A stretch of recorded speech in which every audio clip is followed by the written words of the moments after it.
Maing buntag ninyo tanan og maing Pasko diha sa Pilipinas, diri bispiras pa sa Pasko. Ga-video ra gud ko kay magahura ko haan Kay gahapon sa Longs, dito ko Longs Kahala.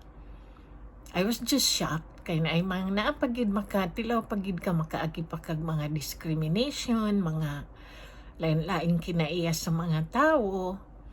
Gahapon dito ko galinya may taas kayong linya kay daghang tawo. Taas kay ming linya dinhay ga sunod ko atong tigulang. I was after that old woman.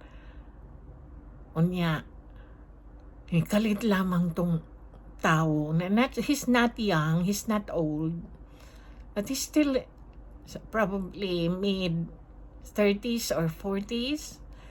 Kalit man laman na siya butang yung mga butang dito sa counter sa cashier sunod atong gulang nga akong gisundan. Pinabundak pag yun nga butang aron dagway just to intimidate me and the people behind me. So lantaw ko niya, mura magulay na hitabo.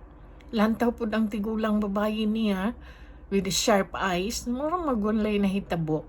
Lantaw ang cashier niya, mura magulay na hitabo. Di ako siyang gikuhet.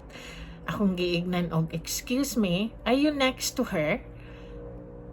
And then he said, oh, I was thinking nobody is next to her. So I said, seriously, you did not see us, a lot of us lining up here? And then he said, oh, okay. And then he took everything. He took his stuff back.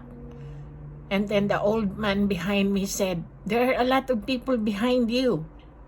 So, mura ba og wala laman sa iyang buot? Mura ba huna-huna dagay to siya, pinay ni dili ni mo yaw-yaw kay mahadlok ni mo yaw-yaw. Sa huna-huna, excuse me, you found your match. So, gahulat gid siya dugay, kay ako gid siyang gibuyag.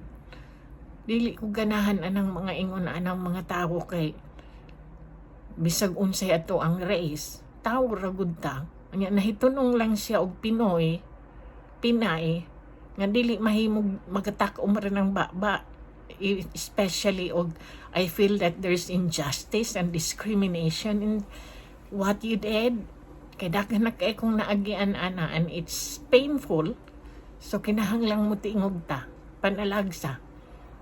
Kaya indagay siya di kumaayo mo in English. Kaya indagay siya og ga-crooked akong in English. So gahulat gid siya, hantod siya na human, taas kaayon hiabot siya sa katapusan kay taas kaayong mga tawo nang kuan. It's just very sad nowadays that you can still see that kind of behavior. Especially galing kay daghan man gud na diri po, especially sa America. There's a lot of discrimination. It's still rampant. It's just for you to really say something about it. So you have to say something if you feel there's injustice. So Merry Christmas, everyone.